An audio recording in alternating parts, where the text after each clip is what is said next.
Hello everyone. तर आज मी बाप्पासाठी बनवणार आहे उकडीचे मोदक. सॉरी मी नाही, नेहमीप्रमाणे तर सगळ्यात आम्ही. आधी आपण मोदकाचं सारण बनवून घेऊया. त्यासाठी मी एका पॅनमध्ये घेतलं आहे 1 चम्मच तूप. तूप गरम झाल्यावर त्यात टाकली अर्धा चम्मच खाकस. खाकस छान फुलल्यावर मी टाकला त्यात खोबऱ्याचा किस. हा वाळला खोबऱ्याचा किस आहे, तुम्ही ओला पण घेऊ शकता. त्याची अगदी खोबरं वेगळीच छान चव 5 येते. मिनिट परतून घेतल्यावर मी टाकला त्यात अर्धा वाटी गूळ. खोबरं आणि गुळाला सुद्धा मी येथे 5 मिनिट छान परतवून घेतलेलं आहे.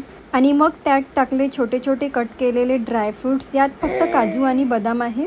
ड्रायफ्रूटला सुद्धा मी छान या मिश्रणासोबत 1 ते 2 मिनिट भाजून घेतलं. ॲक्च्युली आम्ही पण हे मोदक पहिल्यांदाच बनवत आहे. सो बाप्पा काही कमी जास्त झालं तर मला आणि माझ्या नवऱ्याला माफ करून देशील, कारण ही आयडिया त्याचीच आणि मग होती. हे सगळं मिक्स झाल्यावर यात टाकलं आहे अर्धा चम्मच इलायची पावडर. आणि हे आपलं सारण झालेलं आहे रेडी. मग याला मी इकडे वेगळं बाजूला ठेवून दिलं.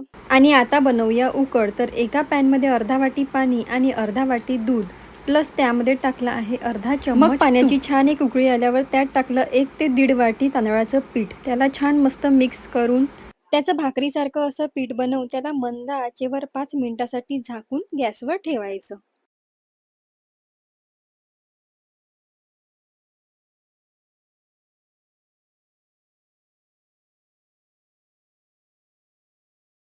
मग उकळ थोडी थंडी झाली की त्याचा असा छान कणकीसारखा गोळा करून घ्यायचा आणि मग मोदक बनवायला घ्यायचे. हे बघा इथे माझा नवरा आला आहे माझ्या मदतीला. अगदी देवासारखा धावून येतो माझ्या. By the way, jokes part, modak छोटे छोटे असल्यामुळे आम्ही हे सरळ इडलीच्या पात्रामध्येच लावले. 6 ते 7 मिनिट छान त्यांना वाफवून घेतलं तर आमचे मोदक इथे झाले. कसा वाटला आजचा ब्लॉग? बस आज के लिए इतना ही. Okay bye.